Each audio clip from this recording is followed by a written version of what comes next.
Welcome everybody, François Latarte for my role-playing channel.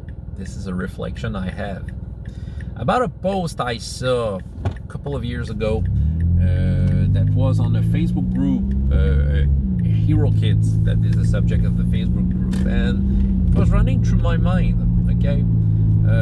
Hero Kids, this is one of my current game. I do run Hero Kids a lot, for kids, of course, from 5 through, let's say, 8 years old. But once in a while, with my daughter, they're a little older, they're going 10, 11 years old, and they're still having a blast with the game. I'm having a blast. That's the thing. I really love running that game. The post in question that I'm referring to was that guy said that he was currently running a game with his buddies, okay, a serious campaign, a serious fantasy campaign, and he was using Hero Kids as the game mechanic. Back then, I remember that I found that he was courageous to do that. since this game is how can I say it? It's very simple, a very simplistic game.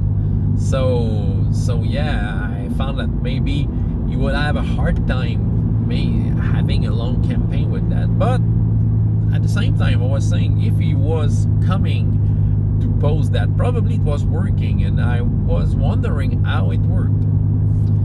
Never had the intention to do that, by the way, but I'm just reflecting on that. And I don't know why this week, but I feel that, yeah, that could be possible. Hero Kids does not have a lot of parameters to work with to start, but there's so many games that are supposedly for adults and gritty that have less stats than that, okay? You have basically 3 stats, okay? You have your melee attack, range attack, magic attack, and armor. These are the 4 stats that you have, but you can interpret them to do other stuff. And this is in the rule book. I'm not house ruling that this is how it works.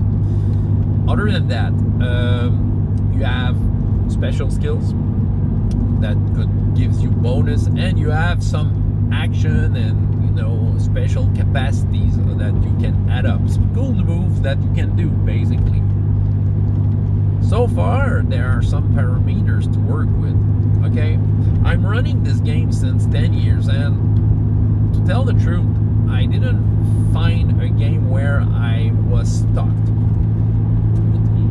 When you run too simple game at some point during the session, you feel that you have got through the game, okay, and you feel that you repeat yourself, and that the game mechanic becomes boring. But it doesn't happen in Hero Kids. It never happened. Okay, I always had spots to fill with whatever rulings I could make up with, inspired by what they have, and always found out that there was something to challenge the players. Always, okay, never been short of a challenge. The players can be challenged. That game is dangerous, to tell the truth. You have to be strategic for a kid's game. This is pretty amazing. Okay, this is not as strategic as maybe some detailed role-playing games, but nevertheless, you have to think about what you're doing in a combat. Okay, your move is calculated. Okay, you work with the grid, and you do your move, you do your attacks, and okay, if you're not careful, you fall down fast. You have kind of 3 hit points. That's pretty much what you have. Every time you're hit, you cross down a little box, and after 3 hits, well, you're down. It's over. Okay, so this is pretty gritty, to a point where I don't remember the last time I ran a Hero Kids game for kids where no one fell down in combat. At some point, at least one player, one character will fall down in combat. They will be KO'd, okay? And so that game is pretty gritty. You have to think, and this is so this is a proof that can be challenging even for adults. Okay, a single, the more, I'm searching my words.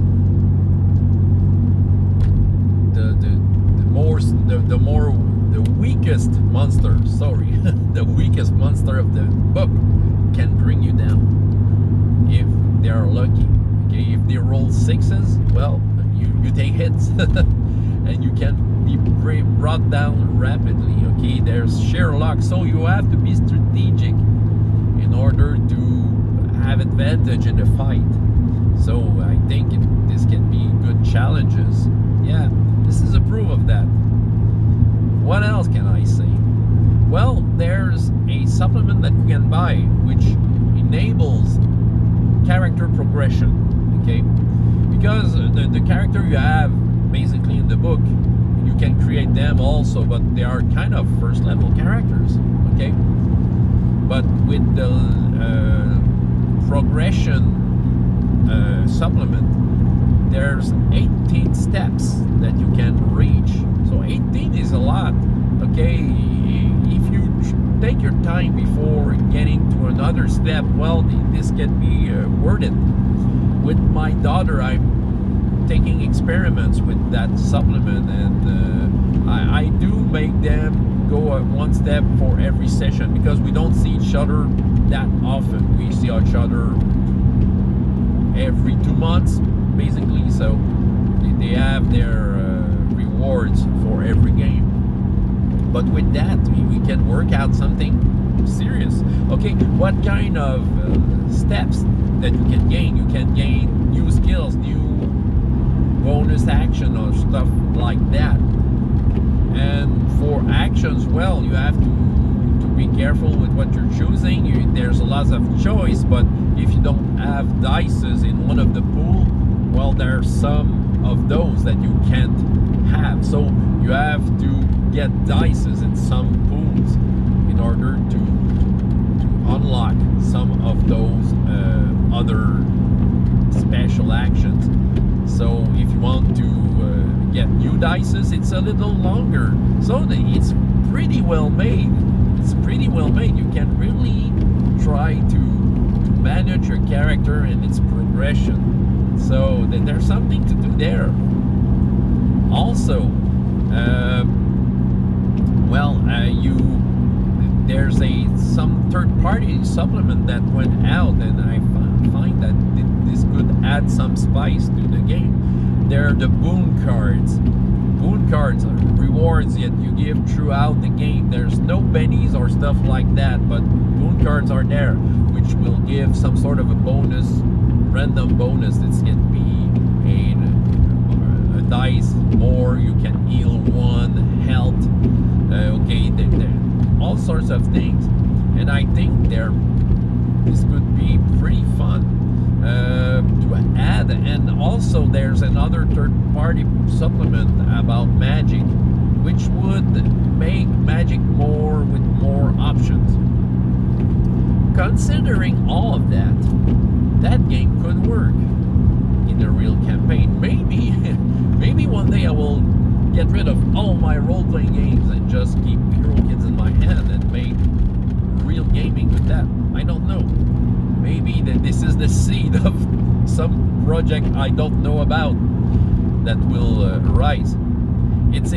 That game has a lot to offer, and it's pretty well made. Okay, when you roll dices, you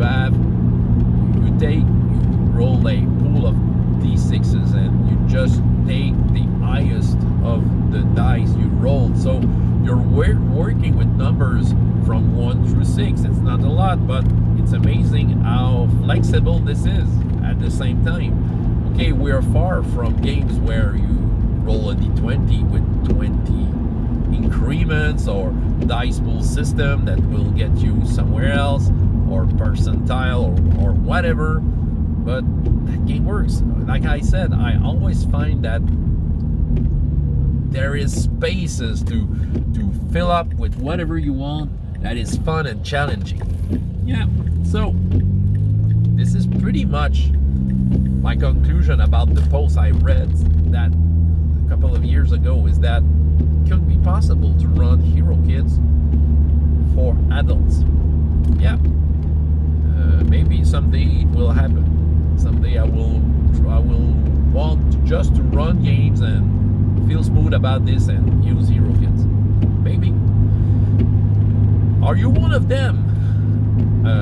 If so, just tell me how it went.